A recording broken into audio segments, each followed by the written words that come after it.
Vamos lá, gente, estudar Gênesis e continuar aqui o capítulo 1, caracteres da revelação espírita. Então a gente viu, né, que reencarnam sempre espíritos geniais no nosso planeta para ajudarem a nossa evolução, para ajudarem o nosso processo, né, de desenvolvimento do próprio planeta ali, da ciência, para tornar a nossa vida mais fácil, para tornar os processos de comunicação mais fáceis, mais ágeis, para fazer com que o mundo todo se encontre, né? Hoje, graças a Deus, a gente consegue falar com alguém que está lá do outro lado do mundo na mesma hora, né? Eu vejo isso de uma forma tão boa, né, gente? E aí acaba que as pessoas ficam mais próximas. Vai chegar o dia, até Chico já disse isso, que nós vamos conseguir falar com os espíritos que estão no mundo espiritual. Porque agora só está faltando pouco para a gente conhecer, para a gente aprender a trabalhar com essas energias, com as nossas ondas mentais, etc. Então vamos lá. Se Deus suscita reveladores para as verdades científicas, pode com mais forte razão suscitá-los para as verdades morais, que constituem elementos essenciais do progresso. Tais são os filósofos, cujas ideias atravessam os séculos.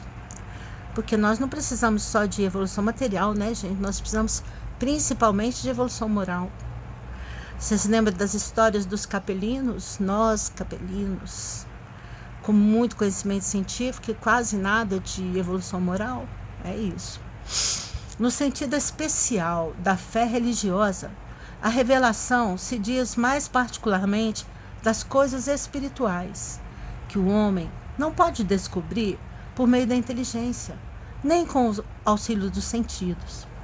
E esse conhecimento lhe dão Deus ou seus mensageiros, que por meio da palavra direta, quer pela inspiração. Olha que legal, né, gente?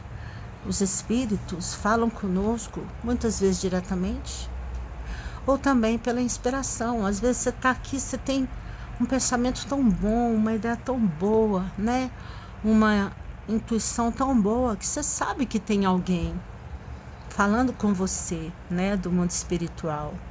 Cada vez mais eu tenho ouvido essas pessoas, porque as pessoas do mundo espiritual, elas esperam que você abra os seus olhos, seus ouvidos, seu coração para elas falarem com você. Porque se você está sempre preocupado com as coisas materiais e não para pensar nas coisas espirituais, aí você não consegue ouvir o mundo espiritual.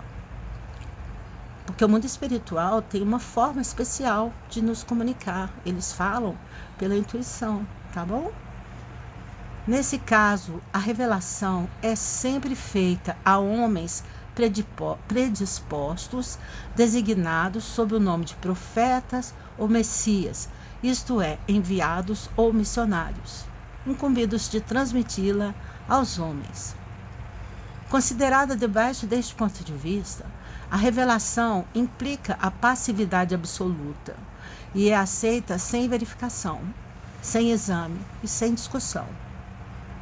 Isso é nesses casos, né, gente, que médiuns muito experientes, né, como o nosso irmão Chico, recebe aqueles ensinamentos, né, grandiosos do alto que veio por Emmanuel, que veio por Humberto de Campos, André Luiz, né, pessoal?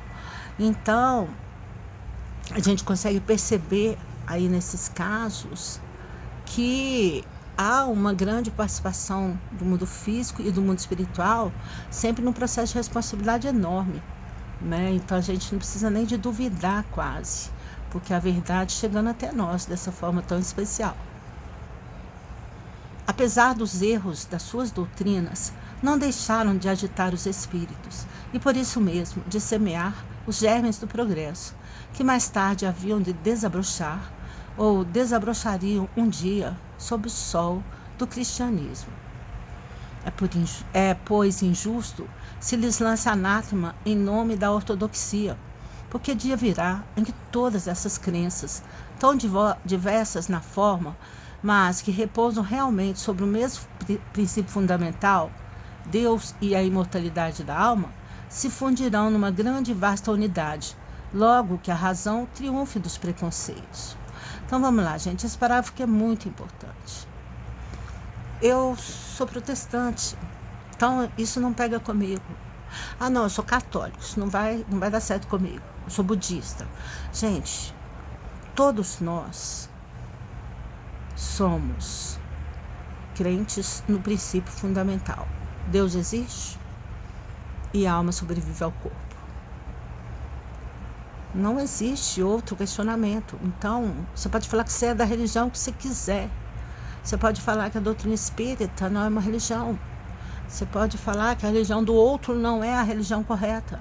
Mas você nunca pode deixar de afirmar que Deus existe. E você nunca pode deixar de afirmar que a sua alma é imortal. Porque não tem como você provar o contrário, né?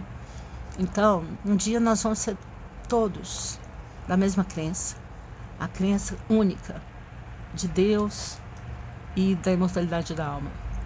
Infelizmente, as religiões hão tido sempre instrumentos de dominação.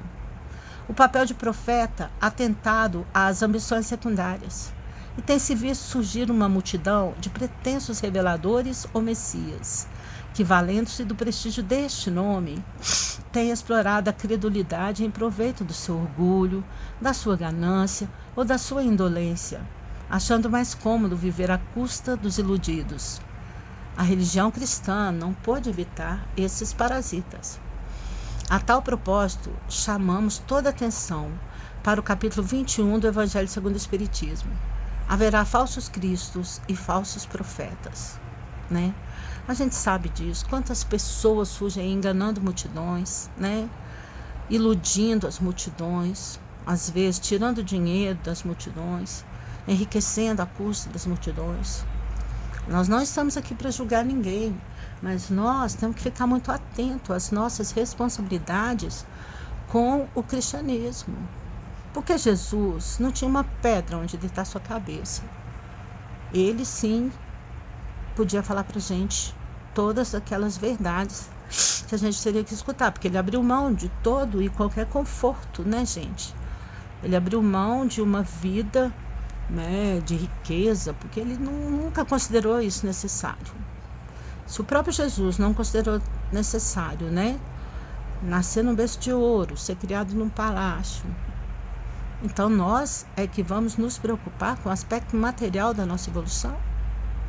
Claro que a gente tem que valorizar nosso corpo, né, cuidar bem do nosso espaço, ter um trabalho digno, mas o mais importante é aquilo que nós carregamos dentro de nós.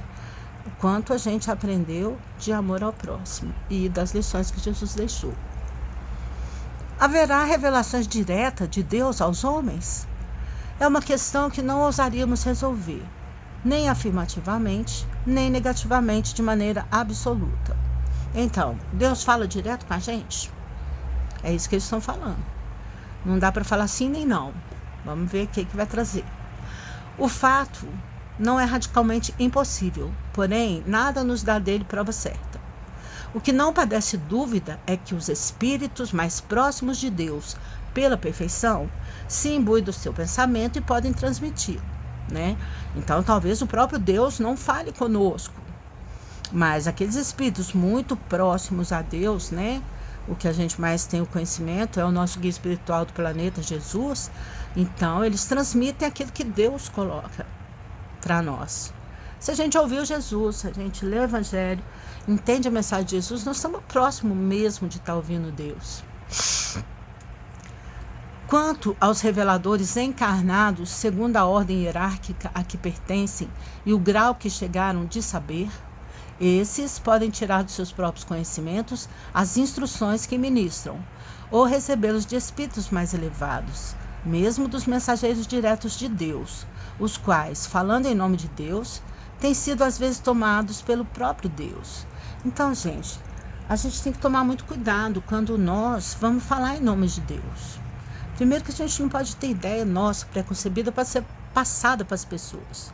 Nós temos que fundamentar sempre os nossos estudos, os nossos conselhos espirituais em obras já trazidas por espíritos de grande responsabilidade espiritual a médios de grande responsabilidade, né? As comunicações deste gênero nada tem de estranho para quem conhece os fenômenos espíritas. e a maneira pela qual se estabelece as relações entre os encarnados e desencarnados. Então, toda comunicação mais séria, a gente vai perceber, porque, como Jesus diz, a árvore boa dá bons frutos, não dá maus frutos, e a árvore má não dá bons frutos, né? Então, a gente vai, sempre que a gente quiser reconhecer se alguma coisa é verdadeira, a gente vai observar de onde ela saiu, qual a árvore que produziu aquele fruto que nós estamos ainda pensando em se deliciar com ele, né? As instruções podem ser transmitidas por diversos meios, pela simples inspiração, pela audição da palavra, pela visibilidade dos espíritos instrutores nas visões e aparições, quer em sonho ou em estado de vigília, do que há muitos exemplos na Bíblia, no Evangelho e nos livros sagrados de todos os povos. Então, gente, aqui colocou pra gente, né, os tipos de intuição e de inspiração que a gente vai ter. A gente vai ter, às vezes, ouvindo espíritos, às vezes alguns médiuns veem dos espíritos, alguns são tocados, né, pelo pensamento dos espíritos. E assim, a gente tem que estar antenado. O corre-corre do dia a dia não vai poder permitir que a gente não consiga ouvir as instruções dos espíritos, que são os mensageiros de Deus, ok? Até amanhã, então, mas a gente continua o nosso estudo do primeiro capítulo. Obrigada.